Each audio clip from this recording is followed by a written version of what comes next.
Greetings Earthlings, today I'm back with a review of another industry standard shotgun microphone.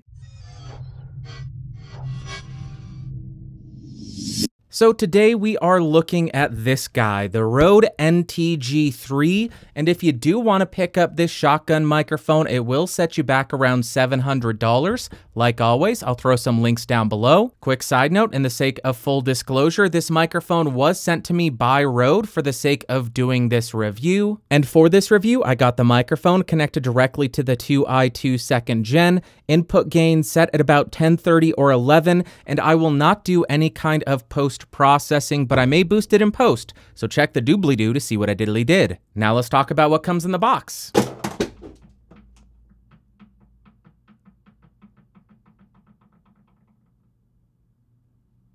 First off, you will get a zippered storage bag. Of course, you will get the microphone. You'll get a foam windscreen, a microphone clip, as well as the 5/8 to 3/8 inch microphone stand adapter, a weather-resistant aluminum storage cylinder, but if you plan on flying through the TSA, I do not recommend using this thing. I don't think they would like it very much. You will also get some documentation, and you get a sticker, a sticker, a sticker. You get so many damn stickers. I don't know what to do. Rode, you win. You successfully trolled me. You called my bluff. You sent me a stack of stickers, and I'm starting to lose my damn mind. It could just be that I'm inhaling adhesive off the back of these stickers, but I don't know. I can't think straight anymore. You win. You win, Rode. You've won. I'm a broken man. I don't know what to do with these things. We'll just... There we go.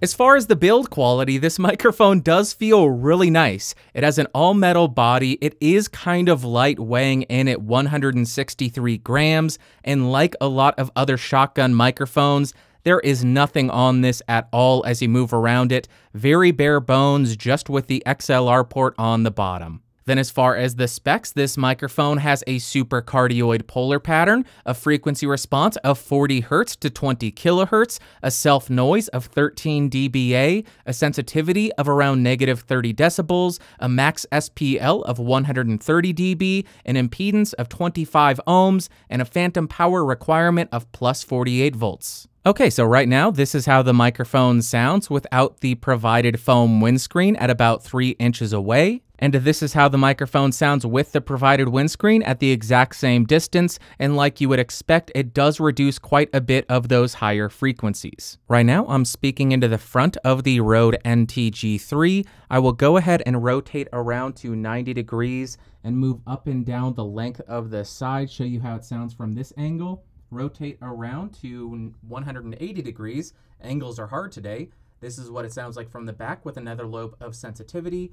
Rotate around to the second side, and we will go ahead and move along the length of that, and then rotate and end at the front of the microphone. Now here is a really quick comparison to the Canon 70D's internal microphone, which is what you're currently hearing. But now I have switched over to the NTG3, which is about arm's length away from me, pointed directly at my mouth, but this is to show you how it sounds at a decent distance. Now we're back on the Canon 70D's internal microphone at about 4 feet away from me, but I also have the NTG3 set up just out of frame, or actually just in frame right here, to demonstrate what kind of benefit you can get from having a shotgun microphone a lot closer to you than your camera's internal microphone. Now I'm about 3 fingers away from this microphone with it directed at the corner of my mouth to demonstrate what kind of raw audio you would expect out of this thing in a voiceover situation. We will of course test the plosives, so please bring pizza pronto,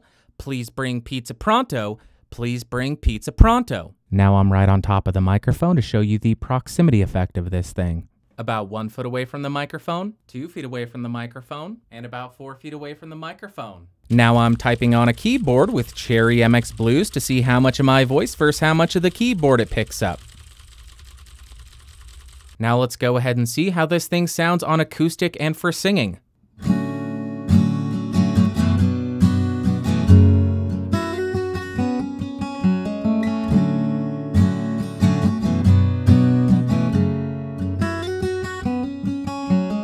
Cheryl, I don't care what you say.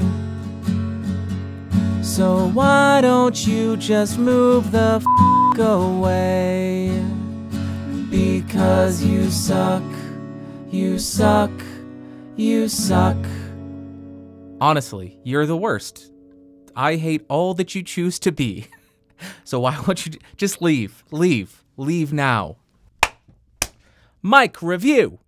Okay, I really liked this microphone quite a bit. First up, in terms of pros, the microphone does have a relatively low self-noise for a shotgun microphone, coming in at 13 dBA, which is identical to the MKH416. It also did a pretty good job at background noise rejection, not quite as good as the MKH416, but it did still do a pretty respectable job at rejecting a lot of ambient noise. I also found the sound of this microphone to be incredibly smooth, and the build quality of this thing feels pretty dang good. But Bandrew, what are your overall thoughts? Shut up!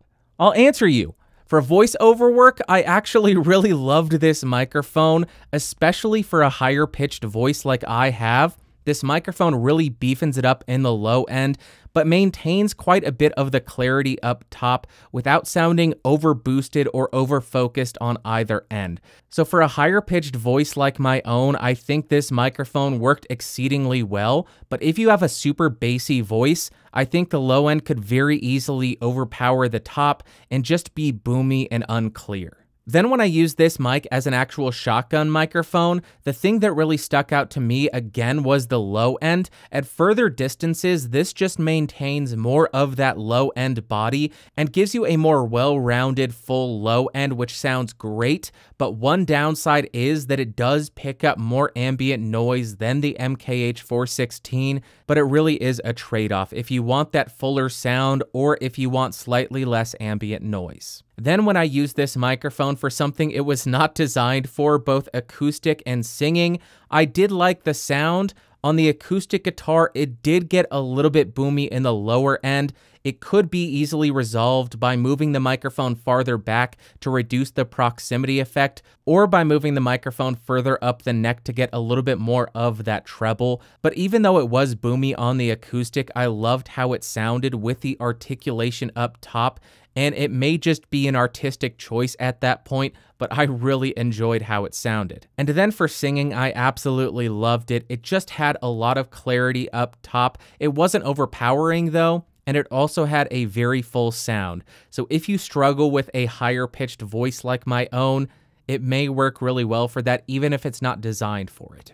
And now, would I recommend this microphone? Just like the MKH416, yes and no, and I am going to start with the exact same caveat as the MKH416.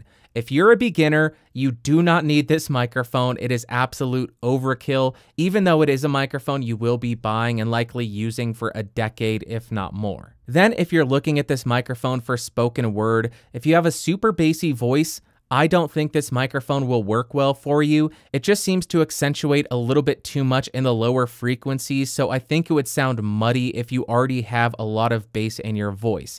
But if you have a higher pitched voice and you need a little bit more balls or a little bit more beef to your vocal recording, I think this thing sounds awesome. It maintains a smooth sound, but it also has clarity, and I absolutely love it. Quick tangent on that note though, I used this microphone on my podcast for a month, and the last week that I used it, I got 2 separate emails from people whose ears I trust telling me that that was the best that my podcast had ever sounded. So if you want to hear how this microphone sounds with full post-processing, where people told me it's the best my show has ever sounded, I will link that in the upper corner if you want to check that out. And then if you're looking at this as an actual shotgun microphone, that's another yes and no situation. First off, if you're looking for a shotgun microphone that has a little bit of an extended low end and gives you a little bit more body to your recording, then absolutely I would recommend this. It has a really nice and full sound. But on the other hand, if you're looking for a microphone to eliminate as much background and ambient noise as possible,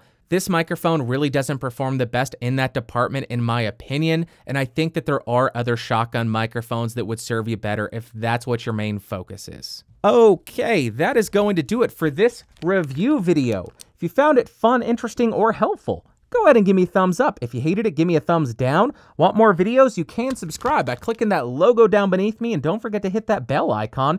You can hang out in the Discord server. I'll throw a link in the description, and I will see you all next time. Thanks for watching, thanks for listening, and damn you, Rode, for sending me a stack of stickers! Damn you.